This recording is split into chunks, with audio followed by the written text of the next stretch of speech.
journalists who follow foreign policy, who have long years of experience. There's Sukumar Mullidharan, whose name you would know. He's been in the print media and books. He actually is also guides and educates young journalists or aspiring journalists into what journalism is all about and should be about in tenets of journalism at one point in time. And we have Dr. Awad, who is well known also, based early in Delhi. I don't know if you're still in Delhi, but we are speaking to you from another country. But he is covered conflict. He's covered conflict all over. He's covered conflict in West Asia. He has covered Sri Lanka. With you, Dr. Awad, that when Hamas attacked the system, which is supposed to be the best in the world, were you shocked? Thank you. Thank you for your inviting me, and my greeting to you and your guest.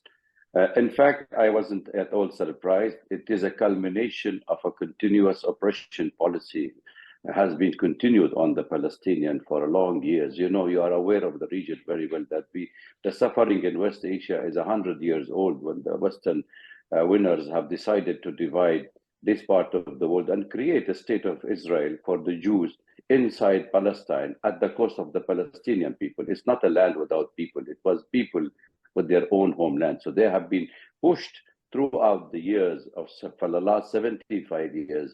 They have created, if you remember 1947, they chose only Palestine, but now with 2023, we see only Israel. So they have annihilated the whole of Palestine, where only 7% actually of the territories is being only controlled by the Palestinian.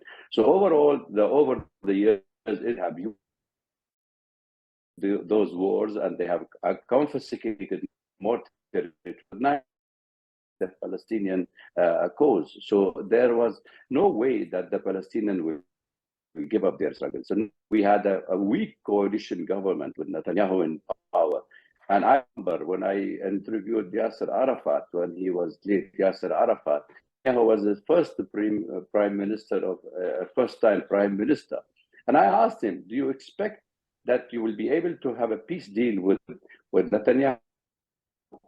And I repeated the question 3 times, and he said nothing. I expect nothing from him. So if we're talking 23 years ago, and now who was being surrounded by the fascist right-wing Jewish settlers who are only to kill the Palestinians, who calling the Palestinian animal humans, who's calling them that they should be waived or they should be exterminated from the land, and that's openly saying it.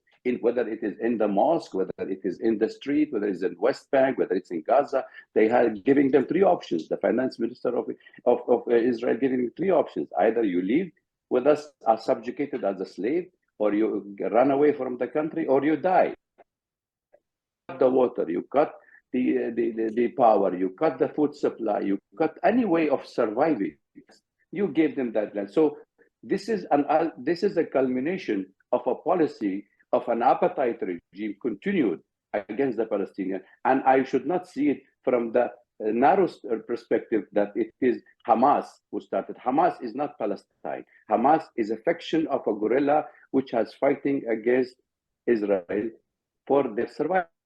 So what do you think, when you use this phrase culmination of policy, Dr. Awad, then when you talk of culmination of policy, what does it actually mean for you? Is it something that the Palestinians represented by Hamas, if we put it like that, did because they were desperate? Is it part of a larger plan? Because obviously the training that they received and the way this operation was carried out was absolutely another level of than what we've been seeing in the past.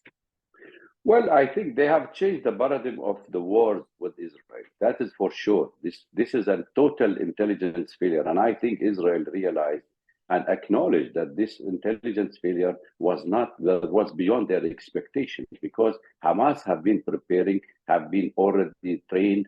They have already get access to all the digital way of even using the Israelis radars and all, where they spend billions of dollars. Look, the land of it between Gaza and the settlers are 40 meters digged underground with iron piers and electronic.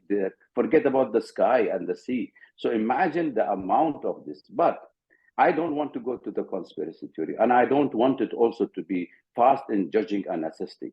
We know what happened in Pearl Harbor, right? We know what happened in 11th September, right? We know what's happening even in Iraq and what happened now in Palestine. I can see the amount of genocide committed on the Palestinian. And I would say that even Netanyahu refused the acknowledgement of the warning from the Egyptian officer.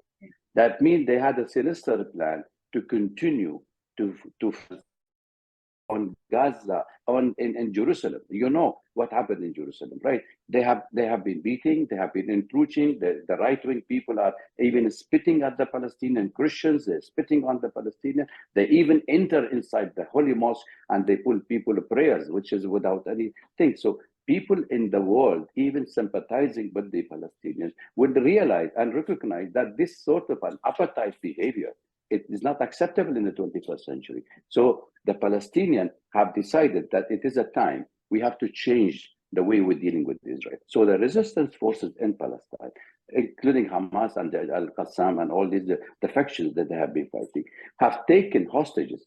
And this is also a hostages that Israel had never expected. Even for the last 50 years, they didn't lose this much of amount of loss, even in the 6th October war, 1973. So this amount of prisoners and the killing have made the Israelis more ferocious to attack. Even they are ready to kill their own people inside Gaza to finish and make sure that this carpet bombing and the total destruction of Gaza is going to continue, and to show to the world that nobody can attack an Israeli citizen. You remember all the wars in Gaza, for 5 wars in Gaza, never yield any result except total destruction.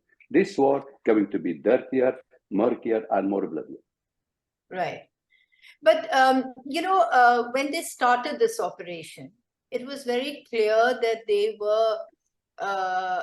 were doing this with the realization, I mean, the world knew it, you would have known it the minute the operation began, that while you're looking at the military aspect of the operation, you were actually looking at also this kind of reprisal from Israel. You know that Israel is going to come back and hammer the Gaza, the Palestinians in Gaza out of shape. So how are they paying such a heavy price? That is exactly what is happening now. This is actually, we are not fond of Hamas. I am not fond of their behavior. But if I look at the Palestinian suffering, I have to keep mum and just see the sadness in the faces of the mother and the children who lost their beloved one. I mean, imagine yourself, you have no hope, you are an open space, you have nothing, no future. You don't know if you're going to wake up in the morning, you don't know.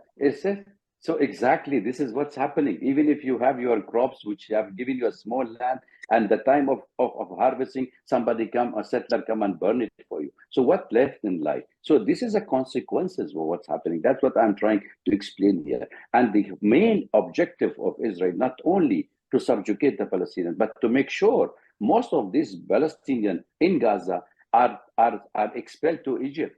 And Egypt will not allow, because this is a thorn in their throat, is Gaza. Because Gaza is a very difficult, it is the most condensed area and populated area in the world. And they will be very difficult for the Israeli to make any kind of a settlement, because Gaza still exists. So the best way is to have a corridor, a human corridor, and open it. So that's what they're doing. So I think what I am trying to explain here is that we have to see from the wider perspective, what is the objective of the Israelis? They have already annexed West Bank, they have already annexed Al-Aqsa Mosque and East Jerusalem. Today, they will have full control on Al-Aqsa Mosque. Today, they will make sure that the suffering for the last 40 years of the Palestinian and West Bank will continue, because we have more than 300 Palestinians lost their life in last year, and more than 400. And if you look for the last 10 years, of the Israeli government, irrespective whether it's right wing or left wing, we had more than 10,000, or at least I should not be exaggerating, a minimum of 1,000 annually have been killed. I'm not interested in peace with the Palestinians, right? So this is what I'm saying. Unless you are dragging the region into a regional war, Netanyahu is weak. American president is very weak after the Ukraine war. So all this have an impact, especially after the Chinese also came into the region. So let us look at it from the big power games playing in West Asia, as they have done 100 years ago. Right. So we lost Sukumar for a little while because of technical reasons. Welcome back. We were talking about Israel and the kind of action now and the attack and assault going on in Gaza, where Palestinians are being killed, and they do not know whether they're going to wake up in the morning or not. They do not know whether staying at home is free. Both are equally fraught with dangers. And it is like a pummeling. And Israel and Netanyahu have declared that they're going to do this, while the world, a certain section of the world, is supporting them. How is this going to work? I mean, you had this action against, and you know where that action by the Hamas came from. It came from what you and Dr. Awad have already said. But how does this work then? I mean, in the immediate terms, at least, the Palestinians seem to have lost out again. Yeah, absolutely. I mean, if you look at the recent record of this is a country that's in a state of perennial war against its neighbors, and even against its own people, and against its own people of a certain ethnicity. And do they have human rights? Do they have basic human rights like the rest of us in this world have? Us, Operation Cast led and 2008, and what the US says, prolonged moral slumber, and answer the question, what do you intend, and how far are you going to sit by and be mute witness to this atrocity, this genocide of a people, right? And we should also recognize that this is, in a sense, as Dr. Awad said, Israeli nation's statehood, that Palestine is a land without a people. It was not. It was never a land without a people. If you look at the two towns that we hear a lot about these days, because they've been both in the front line of the Hamas assault. There's Sderot in the south of Israel, and there's Ashkelon. These are both Israeli ethnic cleansing within the 1948 borders, and now they're confined within the small little space, 2 million of them, and they are under siege from all sides. There's none of the basic requirements for human subsistence being allowed in. And there's relentless bombardment by artillery and air force. So what kind of an international legal regime are we witnessing here in action, right? I mean, this is, I'm sure that the leadership of whichever entity has launched this attack on Israel was aware of what's going to happen. And I think it is the final throw of the dice of besieged and beleaguered people who've been completely omitted from global attention, who inhabit a complete moral blind spot in the world. It's one final throw of the dice to ensure that the rest of the world takes note that we are also human beings. And the kind of rhetoric from Israeli political leadership, what Dr. Awad referred to, the finance minister, Mr. Smotrich, the defense minister, Mr. Gallant, who said animal humans or some such thing. This just would never escape the most severe condemnation in any other context. But here, Israel gets away without a word of censure. Except on social media. There's a lot of activity on social media. There are a few voices that speak up. The Chief Minister of Kerala, for instance, has said that Israel is a terrorist state. There's been no other political voice which has spoken up other than to speak about the both sides logic. Both sides, How can you speak about both sides? How can you speak about both sides when one side has been under the state of siege and occupation for 50 odd years, and they're being denied their identity as human beings. Right. So that's what I was going to ask you again, is that all the voices that have emerged from the world, the ones who are supporting Israel have been very loud. They've been holding press conferences, pushing out strong statements. I mean, the European Union had to rectify and modify its initial statement about not giving aid to the Palestinians. But by and large, the voices have been very strong. And that I think if you look at Mr. Benjamin Netanyahu's speech in the last General Assembly, the UN, just a month back, you'll get a sense of what his objective is, because it just completely defies logic that he wants to keep that 6 million people under permanent state of siege forever. What he's talking about is that no, we don't have to make peace with Palestine. We are now a global kind of player. We are a global technology leader. We can make peace with several Arab states without settling the Palestinian question. Palestinians impediment to our effort to better our relations with the rest of the Arab world. And his point, Abraham, it's a cold peace, because at the level of governments, they have exchanged diplomatic relations. They have established diplomatic relationships. They've established commercial flights. But if you look at the number of Egyptian tourists who go to Israel, it's negligible. A number of Israeli tourists who go to Egypt. There's no reciprocal warmth. People just don't like this entity that operates in a zone which is completely lawless. And you look at civil society, you look at the way that social media, which was once it didn't exist, but now in India it's been taken over by pro-Israeli voices. But still, there are certain voices that are resisting that. But the Arab states, you look at Morocco, for instance. Why would Morocco, which has had a fairly cordial relationship with Israel over the years, when their football team was making all these sensational progress in the World Cup last year, why did they unfurl the Palestinian national flag after every one of their victories?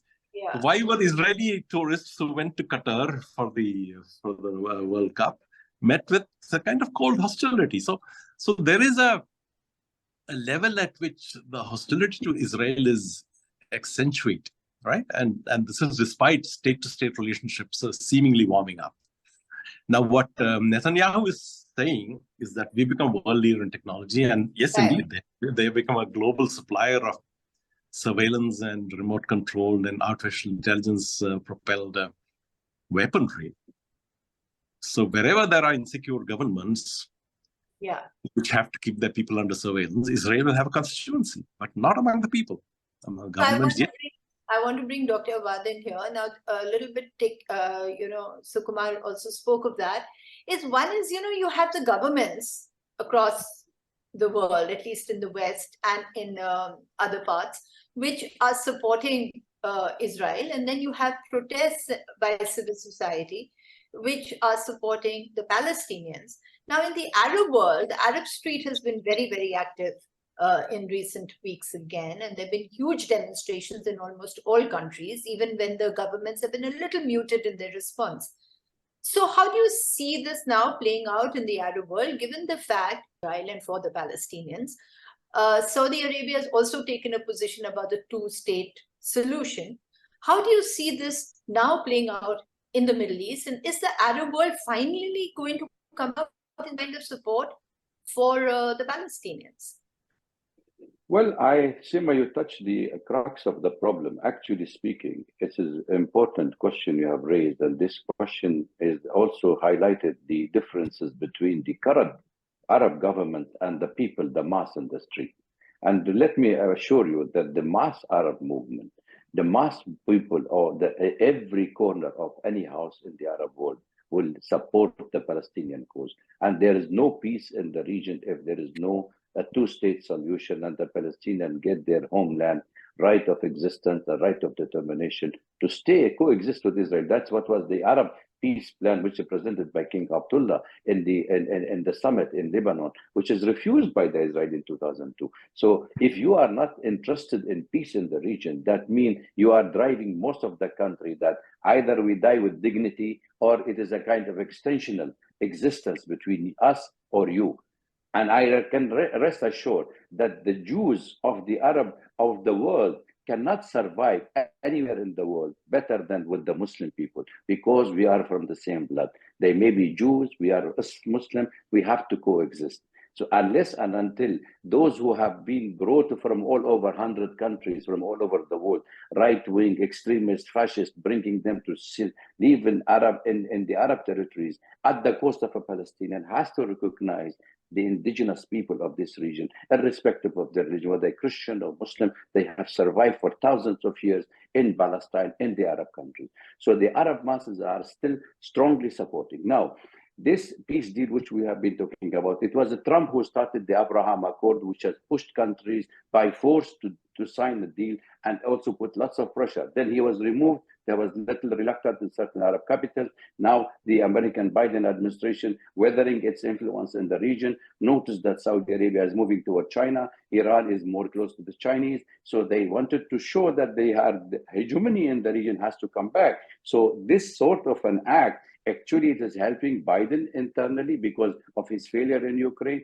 because of his support, the tax-paying money American refusing to pay for Ukraine. But now they created an ally of the Americans, or they are going for election next year. So definitely, they will go wholeheartedly with all they have in their hand to unleash their ammunition against innocent Palestinians on Gaza. This is what's going to happen. So the Arab state will not stop. And in fact, the fighting is not Israel, Hamas. The fighting in Israel, Arab cause. Because Israel occupies Syrian territories, occupies Lebanese territories, occupies Egyptian territories, and it is also part of Jordan. So unless and until it's a country which does not have a constitution, it's a country that doesn't have a definite borders. So how you want us to survive in a country claiming to be a victims inside the heart of the Arab world, and you want the Arab world to accept you at the cost of a Palestinian? There are 12.5 million Palestinians inside and outside. They want their right of existence as well. And the Palestinians will fight for that. And the Arab street will definitely come forward. Tomorrow, if they demolish Al-Aqsa Mosque, you think it's becoming only an issue of Israel and Palestinian? It's going to be an Islamic issue. It's going to be a Christian issue, because also Christians within the Jerusalem are subjected to the atrocities of the Israelis and the spitting and the expelling and forcing them to sell their homes. So what sort of apartheid regime are we dealing with here?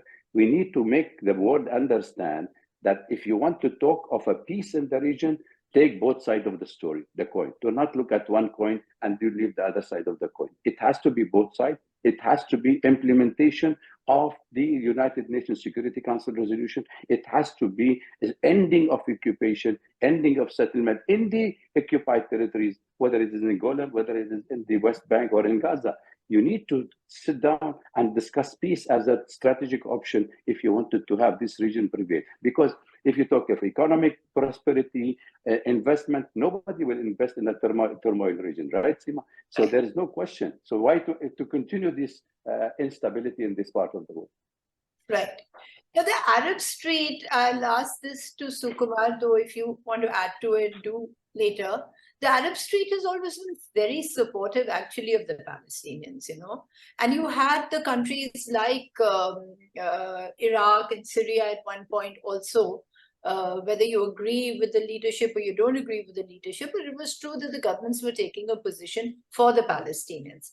And look what happened to both the countries over the years. So the governments in the Arab world always have let down the Palestinians. So the Palestinians often say and have said in the past, Sukumar, how does that work now? Do you feel that there's going to be a sort of a greater unity, not just with the Arab street, as Dr. Awad pointed out, but with the governments represented by the two big powers in the West, in West Asia, which is Iran and Saudi Arabia? Will they have to work together on this? Well, the position is a little ambiguous because Iran and Saudi Arabia were at loggerheads, severely antagonistic to each other, till not far back. And then they announced that dramatic rapprochement in Beijing with Chinese mediation. And in this particular juncture, they have not showed their cards yet. Iran, of course, has come out in support of Palestinian people, and Saudi Arabia suspended the normalization talks with Israel. But as of now, they've not fully coordinated their approach to this particular crisis. So it's a little obscure, little ambiguous, but there is a there's a clear pattern here. That there has been rapprochement between Israel and the Arab states that are under some form of monarchical government, right? UAE, Bahrain, Qatar, they had a long normalization with a long time back, but then they broke off. Morocco, they've had there's also been some kind of a give and take, because, for instance, Morocco has had recognition of its control over Western Sahara, right? And the USA has recognized that in return. So there is this kind of barter going on. There's this kind of barter going on, and how far that's going to work is not very clear. What is evident is that this is not winning Israel any friends in the Arab Street, right? So how far the monarchical regimes can hold out against the sentiment on the street, that's a question I cannot answer. Yeah. But that's a question that they will have to address at some point or the other, because in Qatar, it was very clear. When Israelis went to visit the World Cup last year at football, the World Cup football, they were greeted with very, very cold kind of vibes. They were talk. In fact, I saw that footage of one person saying, "I'm from Israel," and he was told, "No, that's not. You're not from Israel. You're from Palestine." So and Morocco, the team unfurling the Palestinian national flag after every one of their great victories, and all these are sending a signal to the regimes there. And I think Saudi Arabia, as the largest of the Gulf states, and the de facto leader of the Gulf states, has seen the signals, because they went slow on the normalization process, and now they've broken off that normalization, the dialogue. And Kuwait has had demonstrations on the streets in support of Palestine. Now, you can't expect that there'll be a more pro-Western country in the Gulf than Kuwait, but they've had demonstrations outside their parliament in support of the Palestinians. So that is a tightrope that they'll have to walk. But the future of monarchical regimes also, you could say, hinges on their response to this particular crisis. So I'm just coming now to the last question, which we'll have to save the role of America and India, the global South, etc., for the next discussion, because I think this is going to be a continuing affair. But we can't end this without talking a little bit about China and Russia, Dr. Awad. And Russia has, obviously, both the countries have stakes, and both are, I don't want to go into the geopolitics of it, but they have stakes in the region. When Syria was under attack, Russians took some time, but then they intervened as well, and many things took a different turn. So do you see them getting more actively involved in trying to stop the Israeli aggression and trying to bring back negotiations on a footing which we haven't seen now for the last 15, 16 years? We never really had any negotiations now on a solution to the Palestinian issue. Is that going to now come on the table? Do you see more aggressive diplomacy by these countries for that? I don't think there will be an aggressive diplomacy as long as the United States is taking the side with Israel. There is no peace broker in the region. And the collateral damages that are happening, the revenge that Netanyahu is taking, and every time he attacked Gaza, and he said, I attacked 10 times more strong, I want to subjugate the Palestinian. I think this time he's going all out war with the American support, with the sympathy in the West for him, and he will not stop this killing and unleash all his anger and bloodthirst for him and his right-wing fascists along with him attacking the Palestinians. So that's Russian having a military base in Syria. We know that the whole act of war on Syria was to remove the foothold the boats of the Russian from the Mediterranean, because that was the only place for them. And then they failed, like Russia is still in Syria. And then China came with the initiatives, which has already having all these countries are in trouble, in fact, because the Americans themselves are challenging this, and they came with the IMEC with India, Saudi Arabia, Emirates, and Israel and Jordan. So this is the sort of the conflict of big powers, and we are just simply opposed in the backgammons of this big power game in the Middle East, because afraid that every time the American talk of a regional kind of a world order, which has been Condoleezza Rice, you remember, talked about it, and even during the war on Lebanon, then the war on Gaza, and every time it is a stillbirth.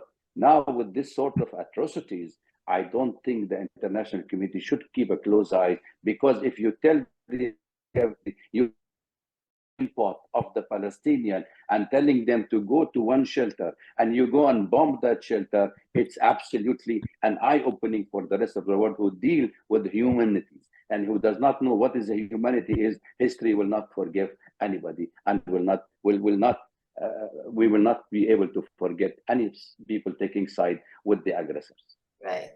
So Kumar, last word, do you see any hope in the current scenario that there will be some kind of a diplomatic initiative launched very soon and a ceasefire of Israeli aggression?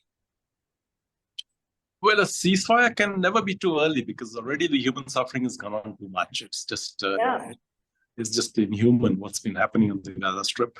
And of course, one should not complete callousness about what Israel has been doing to Gaza and the occupied territory of West Bank. And Israel is now on a trajectory, on a glide path towards annexation of the West Bank. The formal announcement has not yet happened, but that's the kind of unstated assumption of across the spectrum of Israeli politics. And if Netanyahu kind of retracts from that trajectory, he's going to pay a political price. And if he sticks to that, he's going to lose his all his international alliances. Jordan has already said that no, we look upon this very seriously, and we are particularly concerned about Al-Aqsa Mosque and so on. Small player, but it's kind of it's important in the sense that it tilts the balance against Israel, right? If Jordan speaks out against Israeli annexation and speaks up for its custodianship of the Al-Aqsa Mosque, there is a kind of resonance with populations globally. So these subtle moves are something that Israel has been doing over the years. Over the years, they're trying to wear down international resistance. They're trying to kind of push the boundaries of their own kind of understanding of international law to create a situation in which it has total and unfettered control over the entire territory of historical Palestine. Now, that obviously will mean that the rest of the world has to say, are you still a kind of nation that wants to be part of the global community, or are you an explicitly under declared apartheid racist country? No, that moment of reckoning has come. We can't avoid that question. I mean, it's been asked over the years, and at the political level, people have chosen to evade it. Right? In the 1970s, we had a resolution in the UN General Assembly which said that Zionism is a form of racism. And that was rescinded in the 1990s when the peace process started. The whole pretense of that peace process, which has delivered nothing. Yeah? So it was rescinded. But now it's time to revisit these concepts and to understand for the world to understand. Thank you. Thanks a lot. Thank you so much. Thank you.